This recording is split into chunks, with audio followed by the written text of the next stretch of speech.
It is August 2nd, 2025. We just moved the sheep into a new paddock. This paddock is a mix. The direction we're looking right now is a lot of broom sedge and dog fennel. It has not had pigs on it in quite a while, and a little overgrown at the moment. I have mowed it a few times this year. However, on this side, we had the pigs in here earlier this summer or spring and dragged a little bit of sugar sorghum in, as well as sorghum Sudan grass.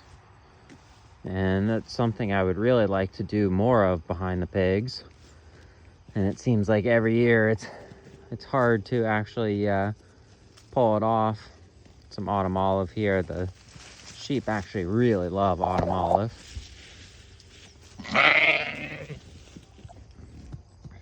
But the sorghum has done fantastically in here. It's a little low, or a little slow getting started. There's some buckwheat in here. It's actually largely gone to seed. I try to not do a ton of buckwheat because it can cause photosensitivity. There's a few zinnias in here. There's some beans. This paddock actually had a fair amount of beans in it. I don't remember what kind I grew. Here's some here. It was just cheap dried beans from the grocery store.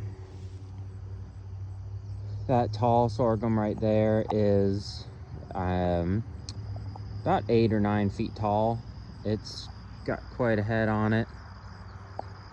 And that's going to be one of the sugar sorghums, I believe, rather than a sorghum Sudan grass, which is better suited for grazing.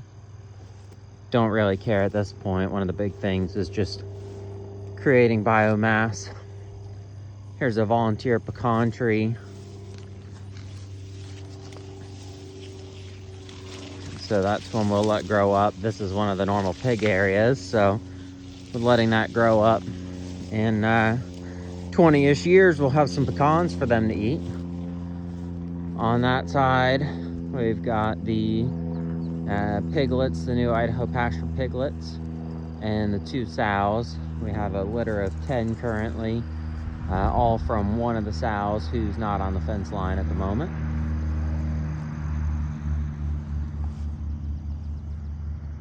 But this sorghum Sudan has done really well.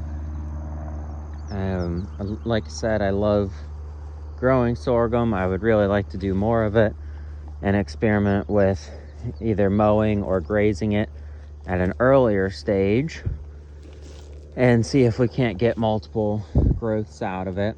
But it's a ton of biomass, a lot of a lot of forage on there, and just a really neat looking crop. So this particular paddock is in about the center of the pig paddocks from last year's pig rotations. This year we have the sows and piglets on actually totally new ground. Sort of from my own reference point. That's the large pecan tree there, very old pecan. So this is about the midway point of the field, and currently about right in the middle between the 2 tree lines as well. Now the sheep haven't actually made it over to the sorghum yet, which is funny. Usually they'll run right over to anything like that, but I'm happy with that because they're in here eating some of the less desirable stuff early, and usually they will go right over and eat the sweetest and the best stuff right off the bat. I'll definitely have to mow this paddock afterwards. With this low a stock density, especially on this large of a paddock, they will not eat a lot of that broom sedge, and that's totally fine. I went with a larger paddock just to give them space in case we're not able to get a move in right away again.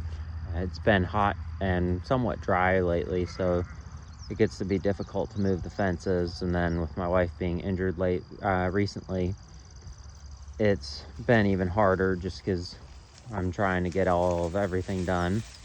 They actually just ran past a little pecan tree right here. This one's been mowed and grazed over a couple of times. They seem to recover pretty well from that. I may cage it, we'll see. It would definitely wouldn't hurt to cage it and try and let it come up.